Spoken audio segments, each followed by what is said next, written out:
Silchar news 24 আপনাদেরকে স্বাগতম জানাই। আজ হলো 29শে জুন শনিবার। আজকের কয়েকটি বিশেষ গুরুত্বপূর্ণ খবর নিয়ে আসলাম। আজকের প্রথম খবরটি হলো জিও এবং এয়ারটেল গ্রাহক সকলদের জন্য এসেছে একটি জরুরি খবর। আগামী 3 জুলাই থেকে জিও এবং এয়ারটেল রিচার্জ প্ল্যানে 20% বৃদ্ধি করা হবে, অর্থাৎ জিও এবং এয়ারটেল রিচার্জের দাম আবার বৃদ্ধি করা হবে। তার সঙ্গে আগামী 4 জুলাই থেকে ভোডাফোনের রিচার্জ প্ল্যানে তো 20% বৃদ্ধি করা হবে। বর্তমানে দেশেতে বিভিন্ন খাদ্যবস্তুর মূল্য সহ শাকসবজির মূল্য অনেকটাই বৃদ্ধি হয়ে পড়েছে। তার উপরে সবই টেলিকম কোম্পানিগুলির রিচার্জের মূল্য বৃদ্ধি হতে চলেছে। এদিকে শ্রম কার্ড থাকা সকলদের জন্য এসেছে একটি জরুরি খবর। আগস্ট 2021 ইংরেজি থেকে আগস্ট 2023 মধ্যে যাদের শ্রম কার্ড আছে তারা নিজ নিজ জিপি অফিসে গিয়ে নতুন রেশন কার্ডের জন্য আবেদন করিতে পারিবেন। জানা গেছে আবেদনের শেষ তারিখ 30 জুন পর্যন্ত দেওয়া হয়েছে। বিস্তারিত জানতে আপনারা নিজ নিজ জিপি অফিসে গিয়ে যোগাযোগ করুন। আপনাদের রেশন কার্ড রয়েছে না নেই কমেন্টে করে নিশ্চয় জানাবেন। যদি রেশন কার্ড না থাকে তাহলে শীঘ্রই নিজ নিজ জিপি অফিসেতে গিয়ে যোগাযোগ করুন। এদিকে রেশন ডিলার এবং রেশন কার্ড হিতাধিকারীদের জন্য এসেছে একটি ভালো খবর। খুবই শীঘ্রই রেশন ডিলার সকলদেরকে সরকারের তরফ থেকে টাকা দেওয়া হতে পারে। শীঘ্রই রেশন ডিলার সকলদের প্রাপ্ত বেতন রাজ্য সরকারের তরফ থেকে দেওয়ার সম্ভাবনা রয়েছে। এদিকে রেশন কার্ড হিতাধিকারী সকলেরা 1 তারিখ থেকেই লাভ করিবেন রেশন কার্ডের বিনামূল্যের চাল বলে খবর এসেছে। এদিকে রাজ্যের মহিলা সকলদের জন্য এসেছে একটি বিশেষ খবর। রাজ্যের যে সকল মহিলারা মহিলা উদ্যমিতা প্রকল্পের আওতায় রয়েছেন, অর্থাৎ এসএইচজি গ্রুপ লাখপতি বাইদেহ আঁচনির অধীনে রয়েছেন, মহিলারা লাখপতি আঁচনির প্রথম পর্যায়ের 10,000 টাকা কবে লাভ করিবেন। অনেক মহিলারা আমাকে জিজ্ঞাসা করেছেন, ভাই মহিলা উদ্যমিতা প্রকল্পের প্রথম পর্যায়ের 10,000 টাকা কবে দেওয়া হবে। বিভিন্ন খবর প্রাপ্ত অনুযায়ী আগস্ট মাসের 15 তারিখে মহিলারা 10,000 টাকা করে লাভ করিবেন।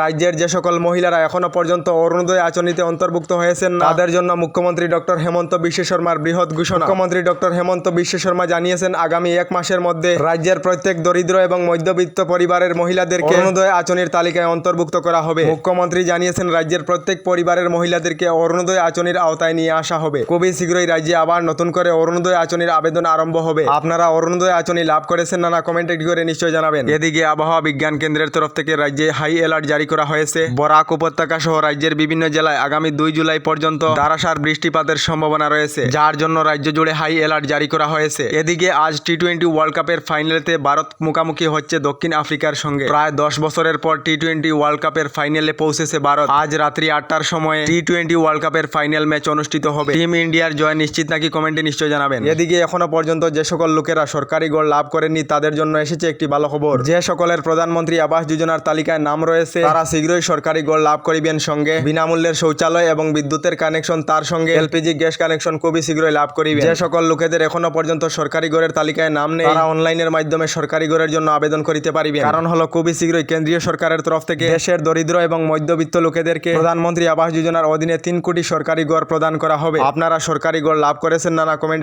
করে নিশ্চয় জানাবেন। আমাদের ডেইলি খবরগুলি ভালো লাগলে আমাদের ভিডিওতে লাইক দিয়ে চ্যানেলটিকে সাবস্ক্রাইব করে নেবেন।